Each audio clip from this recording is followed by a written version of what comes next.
Assalamu alaikum wa rahmatullahi wa barakatuh. Good morning, everyone. Welcome to Muslim Farmville.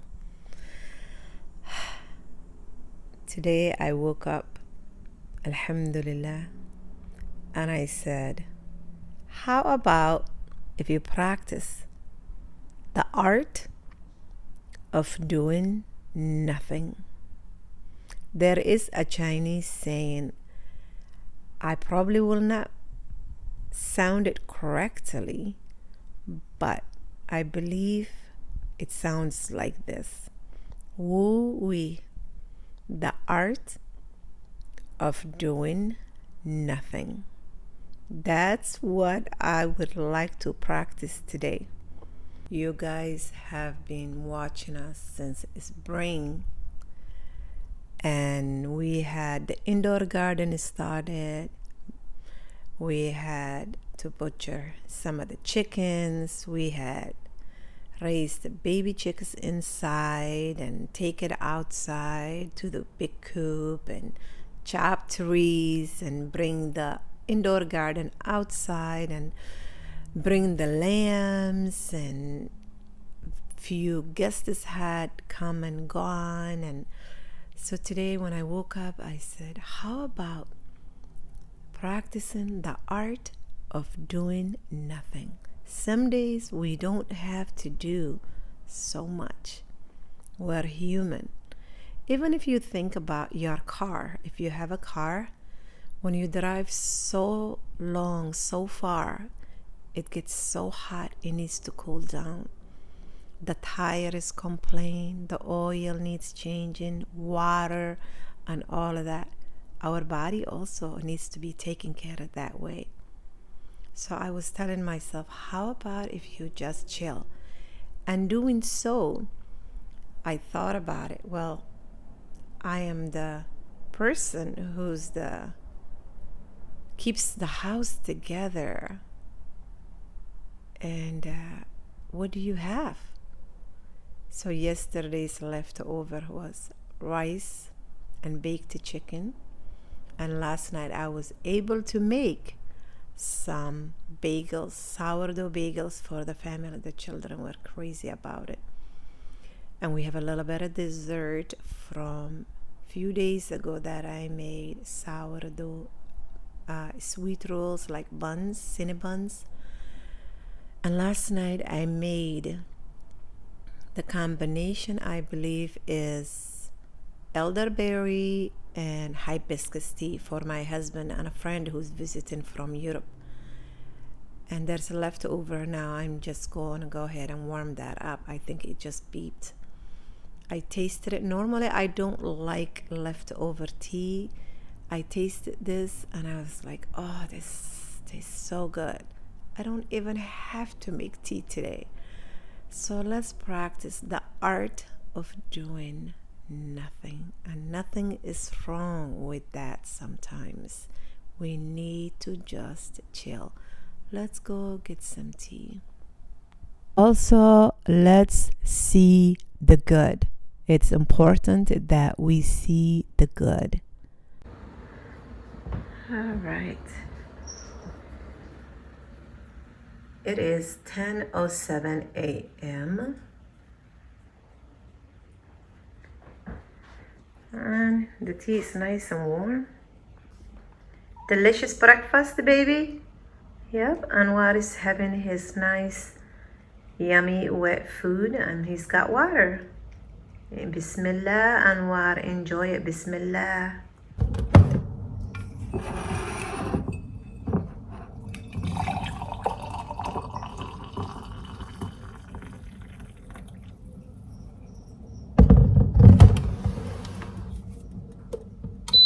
The smell of this combination is everything. I woke up telling myself, make some fennel tea.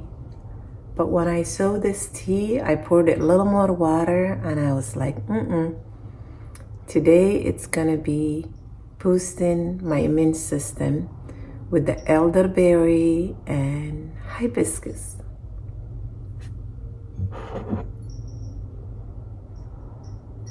Let's go and get a blanket and chill. Do you feel like so close? It's okay, we can be close. We have Allah. Bismillah.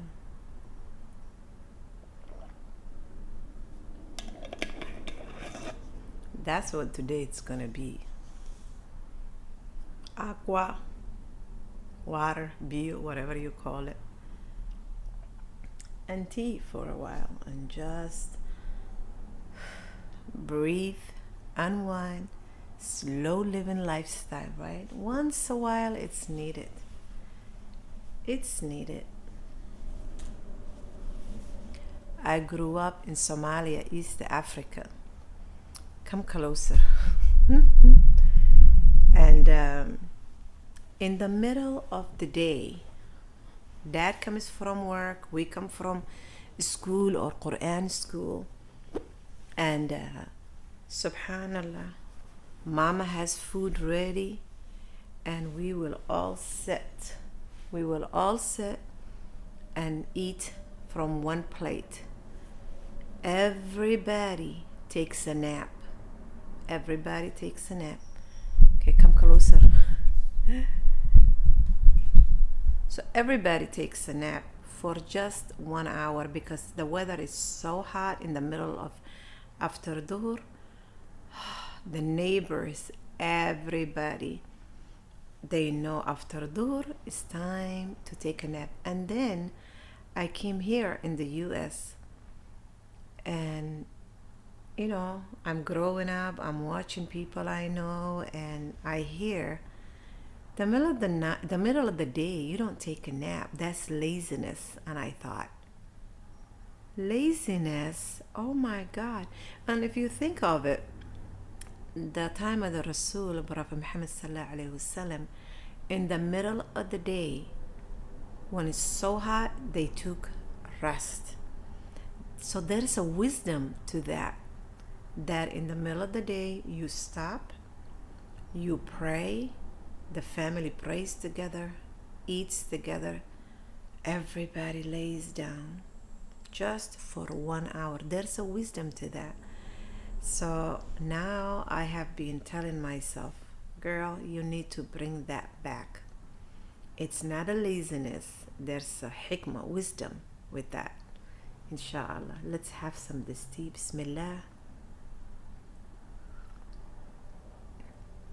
Something about elderberry has a little sweet to it, and the hibiscus has a little tart to it. They come together and it makes such a good taste. MashaAllah, tabarakallah. So calming down. What are you doing today? Are you slowing down? Are you gonna just take a book, your Quran, some tea, and just sit and go, let me unwind? And I see I have one pimple here. I think my girlfriend is coming. The one who visits once a month. I think she's coming. She's announcing herself. I'm coming. So I'm sending little message. The time of Prophet Muhammad sallallahu alaihi wasallam, when the men would travel and then they would come home. Hello, Anwar. They would come home. They don't come home straight.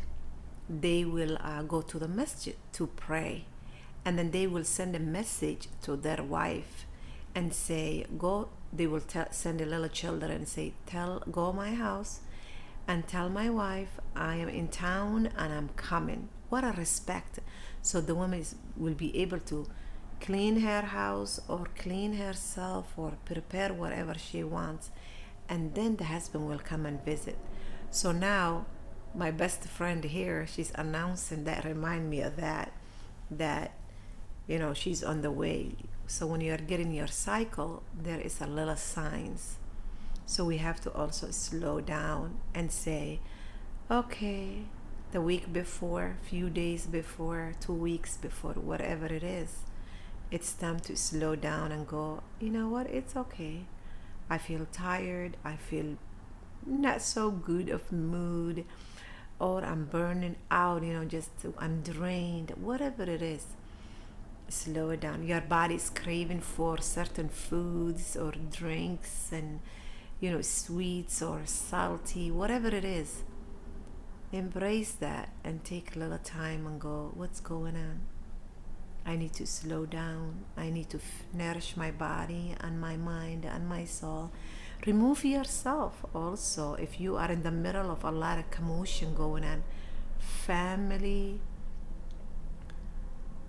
dramas and friends and work and all of that. You can just a little bit remove yourself. Nothing is wrong with it. To say, I need to protect myself. That's where it's draining. Sometimes we have those little things that are sucking us down, draining us. What is it? So today, I'm just gonna chill. My husband is gone to work. One of the boys is working. The other two are out feeding the animals and taking care of outside chores. The older one, Fatun, is out of town by my mom. The other two older ones are also with their families. They're married. So it's like such a different gap in between the children. So I'm just gonna chill. Bismillah.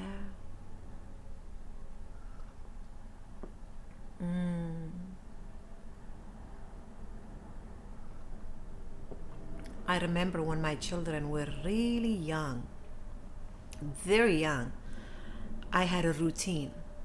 If I didn't have that routine, y'all, I wouldn't be feeling this good. So they always woke up. I had one that if I put him 7 p.m. bedtime at night, he would wake up 6 a.m. If I put him midnight, he still woke up 6 a.m. So that was a little tough, and I'm like, oh, I need sleep. I'm the kind of person, if I get good sleep, I'm a lover. If I don't get a good sleep, ooh, you don't want to be around me. Sleep, it's really important for me, my body and mind, and I value that to get after Isha to go to bed. And then Fajr, when I wake up, I'm fresh. So anyway, when they were little, then I had that one. The other ones can at least sleep in until 7 or 7:30 or even 8 sometimes. So since he would wake up, then I was like, you know what? You might as well get some work done.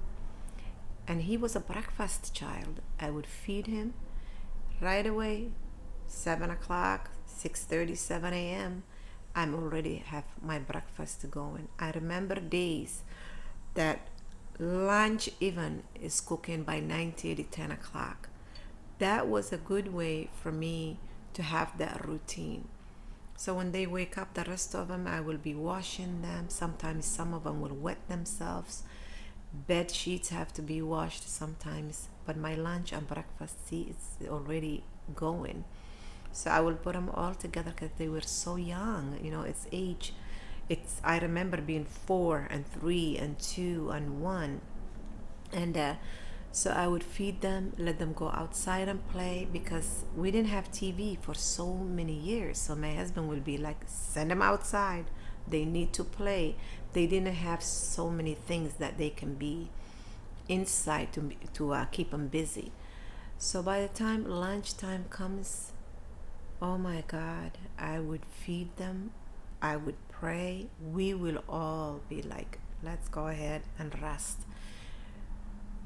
Some of them would fight back and say, I don't want to take a nap. And I would say, that's okay. Take 2-3 books with pictures. Go to your bed and rest. 45 minutes, I'll put an alarm. To an hour, you are going to rest. Go use the bathroom. Stay on your bed. So we had that routine. But I also remember when they were that age and they would take a nap, and we would come, nap time is done, resting time is done, we will all go in the kitchen. And they loved mint tea. So right away, the kitchen, we would go on the floor. I'm standing there putting a mint tea together and some cookies. It was a routine we had. They're all little short, They were all standing by my legs. Mama, what are you making? What is this? And I would say, let's put a towel on the floor. And I would have these little cups. So we would sit on the floor, pour the mint tea. I have honey with a little tiny spoon. I allow them to have these little spoons to mix with their tea. They loved mint tea with honey. And we would have variety of cookies. And we would enjoy that. That was my way of slowing it down. You have to slow it down, even if you have little children. I will always take some toys and hide it. My husband is tall, mashallah. I would say, honey, take these toys. He would put them in the garage way up high. Couple of months later, he would bring it, and I would just give him the old ones, and we would switch them. And they would love that. Like, oh, I forgot this toy. Oh, we got a new toys. So always switch toys around too. So I remember that was my way that I could sit, read something small, or watch them and just unwind. So if your babies are really, really young, sit on the floor with them. Bring good toys, fun toys, whatever, story time, read, and just chill. Make the time. You do matter, because if you don't want life to bite you in the behind, because when it bites you, it will take a long time to recover you all. So don't do that. You all, I can hear the cicadas. You know what that means? In few weeks, she'll be coming. Mrs. Shetty. You know Mrs. Shetty, who she is?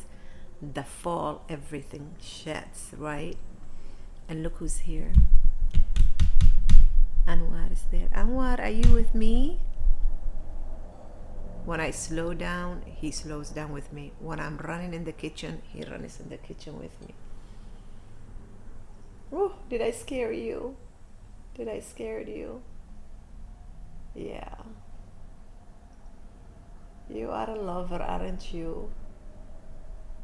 He really is a lover.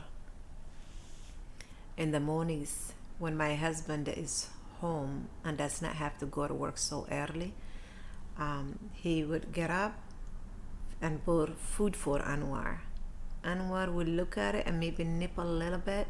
He will come straight to my room door and sit and wait for me. My husband would say, I already gave him food. I don't know why he's sitting waiting for you. Yep, he's a lover. He waits mama, don't you? Yep. Last night, I said, Zach, if you get married and leave, I said, Anwar is going to stay with me. And he said, we will see if Anwar helps you with chores. Zach gives you a hard time, doesn't he? I said, be nice to him. I said, Anwar is your baby brother. You boys, be nice to him. They rough him around sometimes. They're like, come on, boy.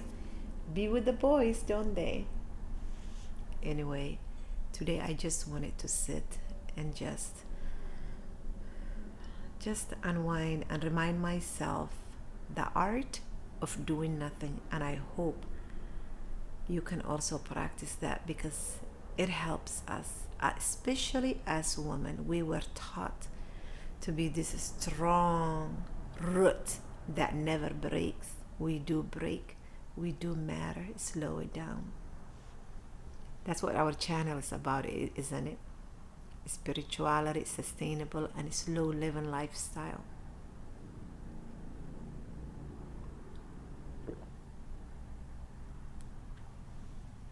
I will sit here for a while and I don't know what I'm gonna do. So if you haven't subscribed, please subscribe, give the videos thumbs up, and I will see you next video, inshallah. Assalamu alaikum wa rahmatullahi wa barakatuh. Have a beautiful, blessed day.